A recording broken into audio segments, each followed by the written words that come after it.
যদি এই অতীতের ঘটনাগুলোতে যদি সরকার একটা শক্ত ভূমিকা নিত, আজকে এই ধরনের হয়তো ঘটনার পুনরাবৃত্তি হতো না। অন্তর্বর্তীকালীন সরকারকে পরিষ্কারভাবে বলতে চাই, কোনো সান্ত্বনার বাণী শোনাবেন না, সান্ত্বনার বাণী শোনাবেন না। শেখ হাসিনার পরিণতি দেখেছেন, বিক্ষুব্ধ জনতা কিভাবে গণভবন ঘেরাও করতে গিয়েছিল। কাজে আপনারাও যদি ওই শেখ হাসিনার মতোই সান্ত্বনার বাণী শোনান, আমাদেরকে ঘুমপাড়ানি মাসি পিসির গল্প শুনিয়ে শান্ত রাখতে চান, সেটি আপনারা পারবেন না। এই অবস্থায় নির্বাচন তো হবে না যদি এই অবস্থা চলতে থাকে। আর একটা মহল তো চাচ্ছে যে নির্বাচন যাতে না হয়, নির্বাচন বানচাল করে দেশে আরেকটি বিদেশি মদতপুষ্ট সরকার গঠন করা, 111-এর মতো আরেকটি সরকার গঠন করে ওই পতিত স্বৈরাচারী শক্তিকে কামব্যাক করানো, যে শক্তির বিরুদ্ধে এদেশের জনগণ গণপ্রতিরোধ গড়ে তুলেছিল। মেডিকেলের ভাষায় এই কন্ডিশন নিয়ে সুস্থ হওয়ার, স্বাভাবিক জীবনে কিংবা বেঁচে থাকার হারটা খুব নগণ্য। ঢাকার পল্টনের মতো একটি ব্যস্ততম এলাকার বিজয় সরণি এলাকায় সন্ত্রাসীরা গুলি করে বাইক চালিয়ে নিরাপদে চলে গেল। প্রায় 24 ঘন্টা অতিবাহিত হয়েছে, এখন পর্যন্ত আমরা এই ঘটনার সাথে কে বা কারা জড়িত তার খুব বেশি কোনো প্রমাণ আমরা এখন পর্যন্ত আইনশৃঙ্খলা বাহিনী কিংবা সরকারের মাধ্যমে জানতে পারি নাই। আমাদের ভাই হাদি খুব গুরুতর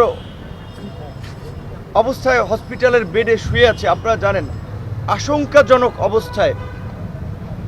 তার চিকিৎসকদের সাথে কথা বলেছি, মেডিকেলের ভাষায় এই কন্ডিশন নিয়ে সুস্থ হওয়ার, স্বাভাবিক জীবনে কিংবা বেঁচে থাকার হারটা খুব নগণ্য। কাজে এই মুহূর্তে আমাদের সবচেয়ে বেশি প্রয়োজন মানুষের দোয়া, খাস করে, কারণ দোয়ায় মানুষের ভাগ্যের পরিবর্তন হয়, মানুষের আয়ু বাড়ে। এই জন্য আমরা দেশের মানুষের কাছে আমাদের ভাই, আমাদের সংগ্রামের সহযোদ্ধা হাদির জন্য দোয়া চাই, যেন আল্লাহ তাকে বাঁচিয়ে রাখুক। আপনারা দেখেছেন 2018 সালে কোটা সংস্কার আন্দোলন থেকে ফ্যাসিবাদের উত্থাল সময়ে যখন স্বৈরাচারের বিরুদ্ধে আমি আমার সহকর্মীরা প্রতিবাদ করে আসছিলাম, সেই সময় আমরাও এইভাবে নানানভাবে রক্তাক্ত হয়েছিলাম, হুমকি ধামকির শিকার, হুমকি ধামকি পেয়েছিলাম, কিন্তু কোনো কিছুকেই উপেক্ষা করি নাই। আমরা দেখতে পেয়েছি এই জুলাই গণ অভ্যুত্থানের মধ্যে দিয়ে যে কয়েকজন তরুণ এই সংগ্রামী চরিত্র ধারণ করে নতুন প্রজন্মের জন্য আসলে একটি অনুসরণীয় চরিত্র হয়ে উঠছিল। হাদি তার মধ্যে অন্যতম। তার এই অসুস্থ হওয়ায়, তার এই আহত হওয়া গোটা দেশের তরুণ থেকে প্রবীণ সকল মানুষকে মর্মাহত করেছে। আপনারা দেখেছেন যে এর আগে চট্টগ্রামে একজন সংসদ সদস্য প্রার্থী তিনি গুলিবিদ্ধ হয়েছিলেন। সেই ঘটনায় এখন পর্যন্ত কিন্তু ওইভাবে আসলে কারো বিরুদ্ধে ব্যবস্থা নেওয়া হয় নাই। এমনকি গত 29শে অগস্ট আল রাজি কমপ্লেক্সে, সেখানেও চতুর্দিকে সিসি ক্যামেরা বেষ্টিত এলাকা, মিডিয়ার সামনে আমি আমার সহকর্মীরা আক্রান্ত হয়েছিলাম কতিপয় পুলিশ এবং কতিপয় সেনা সদস্য দ্বারা। লোক দেখানোর একটা তদন্ত কমিটি হয়েছিল 60-30 কর্মদিবসের টাইম দিয়ে, এখন পর্যন্ত এই তদন্ত কমিশন আলোর মুখ দেখে নাই। যদি এই অতীতের ঘটনাগুলোতে যদি সরকার একটা শক্ত ভূমিকা নিত, আজকে এই ধরনের হয়তো ঘটনার পুনরাবৃত্তি হতো না। আমরা যেটা বলেছি যে হাদির পরিবারকে ডেকে নিয়ে সান্ত্বনা দেওয়া হয়েছে, বলা হয়েছে তো বিচার করব, খুনিরা ধরা পড়বে, এই বয়ান শেখ হাসিনাও দিয়েছে। তাই আমরা বর্তমান অন্তর্বর্তীকালীন সরকারকে পরিষ্কারভাবে বলতে চাই, কোনো সান্ত্বনার বাণী শোনাবেন না, সান্ত্বনার বাণী শোনাবেন না। শেখ হাসিনার পরিণতি দেখেছেন, বিক্ষুব্ধ জনতা কিভাবে গণভবন ঘেরাও করতে গিয়েছিল। কাজে আপনারাও যদি ওই শেখ হাসিনার মতোই সান্ত্বনার বাণী শোনান, আমাদেরকে ঘুমপাড়ানি মাসি পিসির গল্প শুনিয়ে শান্ত রাখতে চান, সেটি আপনারা পারবেন না। নির্বাচনের তফসিল দিয়েছেন, কতটুকু নির্বাচনের পরিবেশ আছে সেই নিয়ে গোটা দেশের মানুষ উদ্বিগ্ন। এই অবস্থায় নির্বাচন তো হবে না যদি এই অবস্থা চলতে থাকে। আর একটা মহল তো চাচ্ছে যে নির্বাচন যাতে না হয়, নির্বাচন বানচাল করে দেশে আরেকটি বিদেশি মদতপুষ্ট সরকার গঠন করা, 111-এর মতো আরেকটি সরকার গঠন করে ওই পতিত স্বৈরাচারী শক্তিকে কামব্যাক করানো, যে শক্তির বিরুদ্ধে এদেশের জনগণ গণপ্রতিরোধ গড়ে তুলেছিল এবং জনগণের সেই গণপ্রতিরোধের মুখে তারা দেশ থেকে পালিয়ে গিয়েছিল। আমরা বারবার বলেছিলাম যে গণ অভ্যুত্থানের পরবর্তী বিভিন্ন ধরনের, যখন আপনারা দেখছেন স্বর্ণ ব্যবসায়ী বনশ্রীতে আপনার গুলি করে স্বর্ণ নিয়ে গেছে, ব্যাংক পাড়া থেকে গুলি করে টাকা ছিনতাই করে নিয়ে যাচ্ছে, শীর্ষ সন্ত্রাসীরা, বিভিন্ন শীর্ষ সন্ত্রাসীরা কারাগারে যারা ছিলেন তারা জামিনে বের হয়েছেন। এমনকি এই জুলাইয়ের যারা মামলার আসামি ছিলেন তারা অনেকে জামিন পেয়ে যাচ্ছেন, মানি লন্ডারার থেকে শুরু করে খুনি অনেকেই জামিন পেয়ে যাচ্ছেন। আমরা কোর্টের কাছে জানতে চাই এই সন্ত্রাসীরা এই গণ অভ্যুত্থানে যাদের গণবিরোধী ভূমিকা ছিল তারা কিভাবে জামিন পাচ্ছে, কারা তাদের জামিনের জন্য দাঁড়াচ্ছে, আর কোর্ট বা কিভাবে তাদের জামিন দিচ্ছে। অবশ্যই কোর্টকে আমরা সম্মান করি, শ্রদ্ধা করি, কিন্তু আমরা তো চোখের সামনে দেখছি যে টাকা পাচারকারী থেকে শুরু করে খুনিরা জামিন পাচ্ছে, শুধু জামিন পাচ্ছে না, নির্বিঘ্নে তারা দেশ থেকে বাইরে চলে যাচ্ছে। সর্বশেষ আমি একটি ঘটনা আপনাদের সাথে শেয়ার করতে চাই।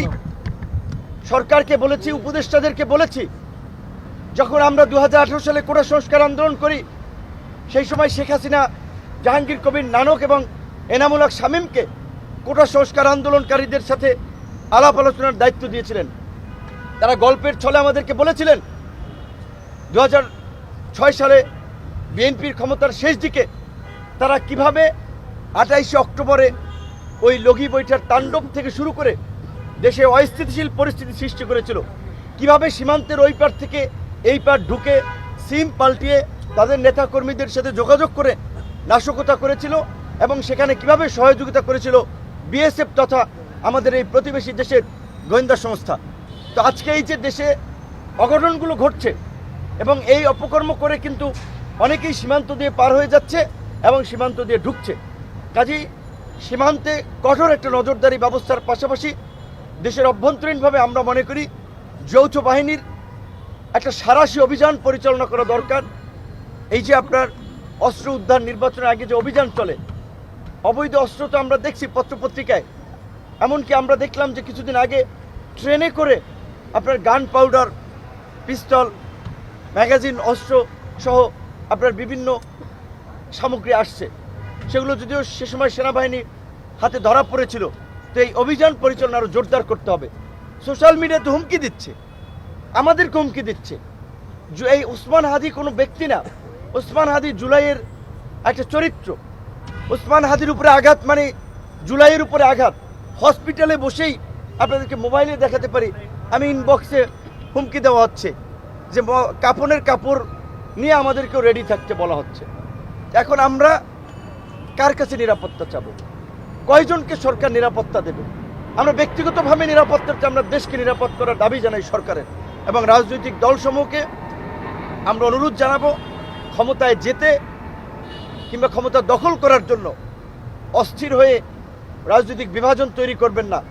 আপনাদের বিভাজনের কারণেই এখন পর্যন্ত ফ্যাসিবাদী শক্তির আস্ফলন দেখাচ্ছি। ফ্যাসিবাদী শক্তি 18 দলীয় জোট করতেছে, নির্বাচন করবে, নির্বাচনের মাঠে থাকবে, নির্বাচন বানচাল করবে, এই আওয়াজ দিচ্ছে। আওয়ামী লীগ নিষিদ্ধের সময় আমরা সকলের পরিষ্কার অবস্থান দেখতে পাই নাই। আওয়ামী লীগের বড় দোসর জাতীয় পার্টি সহ ফ্যাসিস্ট শক্তিকে নিষিদ্ধ করার প্রশ্নেও আমরা রাজনৈতিক বিভাজন দেখতে পেয়েছি, কারণ ক্ষমতার হালুয়া রুটির ভাগ বাটোয়ারা। তো এই ক্ষমতার হালুয়া রুটির ভাগ বাটোয়ারা নিয়ে যদি আপনারা ব্যস্ত থাকেন এবং জুলাইয়ের ঐক্য নষ্ট করে যদি দেশে বিভাজন সৃষ্টি করেন, এই দেশে কিন্তু কেউ নিরাপদ হবে না। শেখ হাসিনা 75-এর পরে 96-এ 21 বছর পরে একবার ক্ষমতা এসেছিল আওয়ামী লীগ, তারপরে এসেছিল কবে? 2008 সালে। এসে কিন্তু দেখেছিলেন এই মুক্তিযুদ্ধের বিরোধিতার নামে কিভাবে একটি সাজানো বিচার ব্যবস্থার মাধ্যমে নিরীহ মানুষকে ফাঁসি দিয়েছিল, কিভাবে বিরোধী দলবিহীন বাংলাদেশে একটি একদলীয় শাসন ব্যবস্থা কায়েম করেছিল। কাজে ওই ফেসিবাদী শক্তির প্রশ্নে আমরা যেন আপোষহীন থাকি, আমরা যেন ঐক্যবদ্ধ থাকি এবং আজকের এই হাদির উপরে আঘাত, সামনে যে অবস্থা আমরা আশঙ্কা করছি আরও বিভিন্ন ধরনের আঘাত আসতে পারে। আমি বরাবর আমার এলাকায় যাই, নির্বাচনী গণসংযোগে প্রচার প্রচারণায়, রাতে ঢাকায় ফিরি। গতকালকে কিন্তু আমি আর সাহস পাচ্ছিলাম না যে রাতে ফিরবো।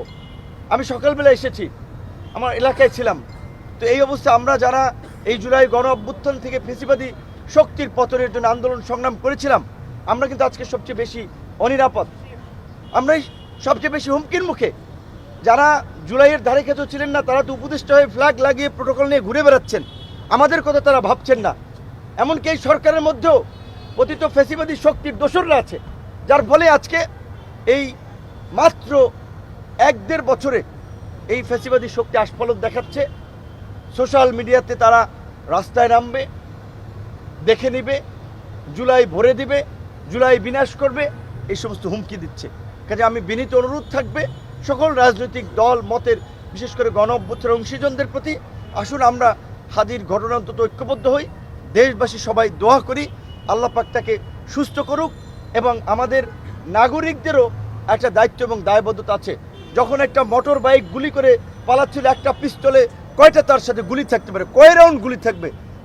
2টা 4টা 6টা 8টা 10টা, 8টা 10টা গুলি দিয়ে কয়টা মানুষকে মারতে পারবে? কাজে আমরাও যেন এই ধরনের ঘটনা দেখলে আমরা যেন যার যা কিছু আছে তাই নিয়ে পাকড়াও করে যেন আমরা ধরার চেষ্টা করি। যখন একটা গণপ্রতিরোধ আমরা গড়ে তুলতে পারবো, এই ধরনের ঘটনা আর কেউ ঘটাতে সাহস পাবে না। ঢাকা শহরের বাড়িওয়ালা থেকে শুরু করে আপনার সিএনজির ড্রাইভার বলেন, বাসের ড্রাইভার বলেন, চায়ের দোকানদার বলেন, আমরা যেন চোখ কান খোলা রাখি কোন জায়গায় কে কি আলোচনা করছে। যারাই এই ধরনের নাশকতা কিংবা এই ধরনের কোনো ষড়যন্ত্রমূলক আলাপ আলোচনা করছে, গণধোলাই দিয়ে থানা পুলিশকে খবর দিয়ে থানা পুলিশে দেবেন। পুলিশের পাশাপাশি প্রশাসনের পাশাপাশি আমাদের এই সময়ে জুলাইয়ে যেমনিভাবে আমরা ঐক্যবদ্ধ হয়ে ফ্যাসিস্ট শক্তিকে পরাজিত করেছিলাম, এই সময় আমাদের একটা বড় নাগরিক দায়বদ্ধতা আছে। আমাদের সচেতনতার মাধ্যমে এই দুর্বৃত্তদেরকে প্রতিহত করতে হবে। মনে রাখবেন, একজন সন্ত্রাসী পালিয়ে যাচ্ছে, সে আরও অনেকগুলো অঘটন ঘটাবে। আর যদি আমরা ঝুঁকি নিয়েও তাদেরকে ধরতে পারি, তাহলে বাকিদের মধ্যেও একটা আতঙ্ক যাবে, মেসেজ ছড়াবে। বিশেষ করে হাদির ঘটনার সময় আমি দেখেছিলাম আমাদের দুজন, আমি সিসিটিভির ফুটেজে দেখেছিলাম দূর থেকে বোধহয় আমাদের দুজন পুলিশ সদস্যের ভাইরা গুলির শব্দ শুনে ছুটে গিয়েছিলেন, কিন্তু বেশি দূর তারা আগান নাই। আমি দেখেছি, আপনার সিসিটিভির ফুটেজ তো দেখেছেন, তাদের হাতে তো বন্দুক আছে। এই ধরনের ঘটনা ঘটলে তো তাদের দ্রুত আপনার যাওয়া উচিত যে কোথায় কি হচ্ছে। তো কাজে আইন শৃঙ্খলা বাহিনীর দায়িত্বে যারা আছেন তাদেরকে অবশ্যই সরকার সেইভাবে দিক নির্দেশনা দিবেন যেন তারা যে কোনো পরিস্থিতিতে একটা কঠোর ভূমিকা পালন করতে পারে, দায়িত্বশীল ভূমিকা পালন করতে পারে। এবং এই হাদির ঘটনাকে কেন্দ্র করে, এই ঘটনায় আমি মনে করি এটা কোনো বিচ্ছিন্ন ঘটনা নয়, কোনো শুধুমাত্র একটি সন্ত্রাসী ঘটনা নয়, এর সাথে অনেক চক্র জড়িত থাকতে পারে। এর পেছনে কারা জড়িত সেই ঘটনার আদ্যপ্রান্ত খুঁজে বের করতে হবে এবং পরবর্তীতে যেন এই ঘটনা না ঘটে, সেই জন্য আমি মনে করি যে আগামীকালকে থেকেই অন্তত কিংবা সরকার সিদ্ধান্ত নিয়ে একটা যৌথ বাহিনীর সাঁড়াশি অভিযান পরিচালনার মাধ্যমে জনমনে কিছুটা স্বস্তি ফিরিয়ে আনবে এবং সরকার যে তফসিল ঘোষণা করেছে প্রার্থী সমর্থকদের নিরাপত্তার বিষয়টি সরকার আমলে নেবে। আমি আপনাদের সকলকে ধন্যবাদ জানিয়ে দেশবাসীর কাছে দোয়া চেয়ে আমার সংক্ষিপ্ত প্রতিক্রিয়া শেষ করছি। আল্লাহ।